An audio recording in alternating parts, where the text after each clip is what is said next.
ప్రసాద్ ఇప్పుడు అటు వెళ్ళాడే ఆ బాబు నువ్వు అక్కడేమో ప్రణీత్ అని పిలుస్తున్నావు, ఇక్కడేమో వెంకటరమణ అంటున్నావు. ఏంది నీ లెక్క? లెక్క లేదు బొక్క లేదు. మనిషి అన్న తర్వాత బోళ్ళ నిక్నెములు ఉంటాయి. మహేష్ బాబు నాని అంటారు, అల్లు అర్జున్ బన్నీ అంటారు, అంతెందుకు నిన్ను చిన్ని అంటారు. నిజమే ప్రసాద్, నువ్వు అన్నట్టు నిక్నేమ్స్ ఉంటాయి. ఇప్పుడు మహేష్ బాబు నాని అంటాం గాని పవన్ కళ్యాణ్ అనంగా, అల్లు అర్జున్ బన్నీ అంటాం గాని ప్రభాస్ అని పిలవంగా. నువ్వు చెప్పేదల్లా నమ్మటానికి నేను ఎతవల్లాగా అనర్జుకేటెడ్ కాదురా. మరగుచ్చదవా, మొదలచ్చి పెదవా, పింజారి ఎదవా, నెలసొక్కుదవా నువ్వు.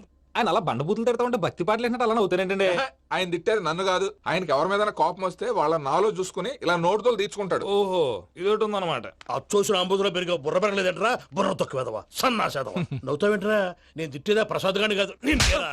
నన్నా లేకపోతే ఇప్పుడు డీటెయిల్స్ అన్నాడు అవసరం అంటారా? అడుగుతాయేదవా. ఏమండి, మీ ప్రతాపం నా మీద చూపించడం మానేసి ఆ ప్రసాద్ గారి గురించి మీ బావగారికి చెప్పండి. కనీసం మీరు రిలీజ్ అన్న అవుతారు. అలా చెప్తే వాళ్ళు నమ్మరు రామా. వాళ్ళకి సాక్ష్యాధారాలతో నిరూపించాలి.